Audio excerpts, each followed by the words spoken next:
Alors, donc, comme on vient de préciser que le Kubernetes est un orchestrateur entre plusieurs conteneurs, alors les conteneurs sont encapsulés dans ce qu'on appelle un pod. Donc on aura le node manager et on aura le worker manager. Ça, c'est le worker manager. Alors, je vais le mentionner. Donc, ça, c'est un worker manager. C'est worker node plutôt. Worker node. Et ça aussi, c'est un autre worker node aussi. Ça. Le responsable pour chaque node, ça s'appelle comment? Ça s'appelle un kubelet. Donc ici, ça c'est le responsable pour son node, et ça c'est le responsable pour son node. Okay, ça c'est un kubelet responsable. Au sein de chaque node, il y a quoi? Il y a des pods. Okay, au sein de chaque pod, qu'est-ce qu'il y a? Un ou plusieurs conteneurs. Okay, conteneurs, bien évidemment, principalement c'est du Docker. Okay. Alors, maintenant, on va expliquer un petit peu c'est quoi le control manager, c'est quoi le TCD, c'est quoi le scheduler, c'est quoi le API server. Alors, je commence par l'API server. Donc, l'API server, c'est le point d'accès à votre conteneur, à votre classe. Ça veut dire, voilà votre classe là, il est composé de masternode plus de workernode, au plus, bien évidemment. Ok. L'API server, si vous voulez interagir avec ce cluster, vous devez nécessairement diriger votre requête à votre API server. C'est lui qui prend la requête. Okay? Donc, il permet de réagir à une requête du client. Alors, le client, il pourra être soit un CLI, Command Line Interface. Alors, CLI, d'ailleurs, c'est ça ce qu'on va voir. On va faire ce qu'on appelle un cube CTL, c'est un CLI. Alors, cube CTL, c'est notre CLI avec lequel on va travailler, ou bien Graphical User Interface, ça veut dire une interface graphique avec le dashboard, ok? Et en fin de compte, soit avec un appel d'un API. Ça veut dire on va construire un API avec le REST qui permet de communiquer avec le Docker. Donc permet de réagir à la requête du client. Ça c'est le premier point. Le deuxième point, c'est que le API server permet de faire communiquer les composants dans le master. Ça veut dire, si le control manager veut communiquer avec le scheduler, il ne va pas communiquer directement. Il doit nécessairement passer par le API server pour qu'il puisse communiquer avec. Pourquoi? Pour garder cette indépendance entre les composants. Pourquoi? Parce que c'est le API server qui permet la communication de REST, ce qui permet de faire l'indépendance entre les différents composants de master. Donc, plus communication entre les éléments de node manager ou bien le control plane. Okay. Donc c'est ça le PSF. Alors par la suite, il y a ce qu'on appelle le control manager, ça veut dire le CM. Alors le control manager est responsable de contrôler l'état de tout le cluster. L'ensemble des nodes, l'ensemble des pods, l'ensemble des objets qu'on va créer par la suite, des métriques de statistiques, l'ensemble des statuts, l'ensemble des états de tous les composants qu'on va créer dans le cluster, c'est le control manager qui va les contrôler. Alors en fait, le control manager, il y a plusieurs sous-contrôleurs ou sous-contrôleurs. Il y a un node contrôleur qui est responsable de contrôler les nodes. Etc.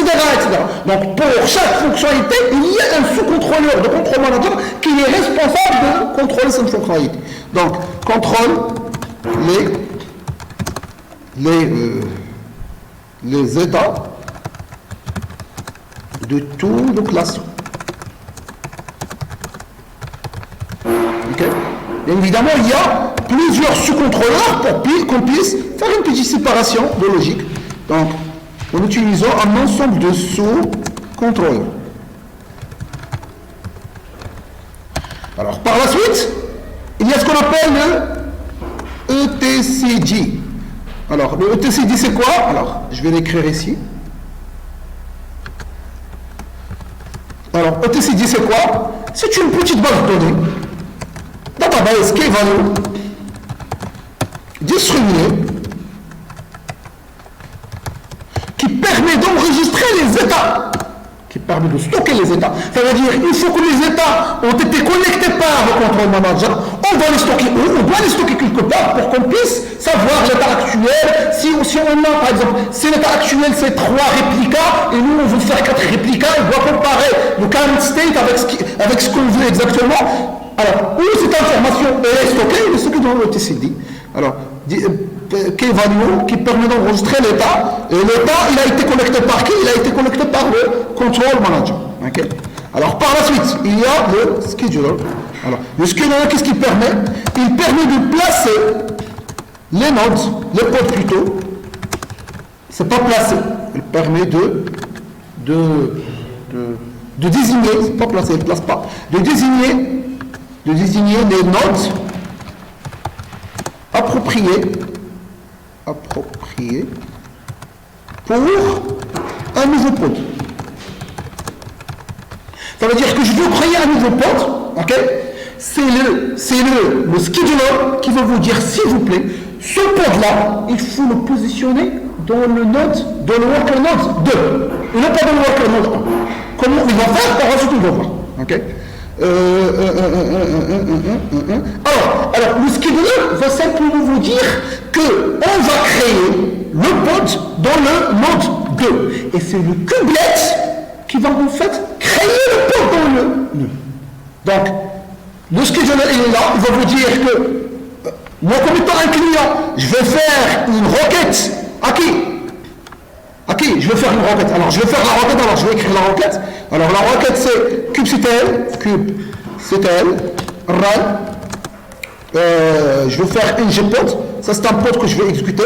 ngpod, qui se base sur l'image image égale nginx. Donc, je vais créer un pod en se basant sur l'image docker de nginx. Okay? Ça, c'est une requête que je vais diriger à qui? API server. N'oubliez pas que c'est l'API server qui ne peut montrer à votre cluster. L'API server va prendre cette requête. Par la suite, il va consulter qui? Il va consulter le scheduler. Il va dire, scheduler, s'il vous plaît, c'est qui parmi les nodes qui est mieux approprié pour où on va stocker ce code? Okay? Parce que si je le remarquez, je n'ai pas mentionné le node. Où je vais stocker le code que je vais créer.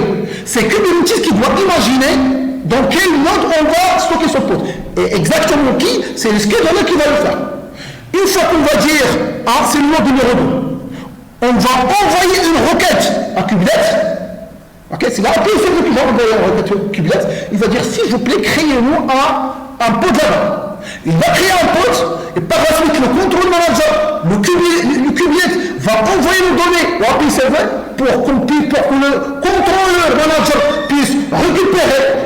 Et par la suite, il va insérer l'état, le nouvel état dans le etcd.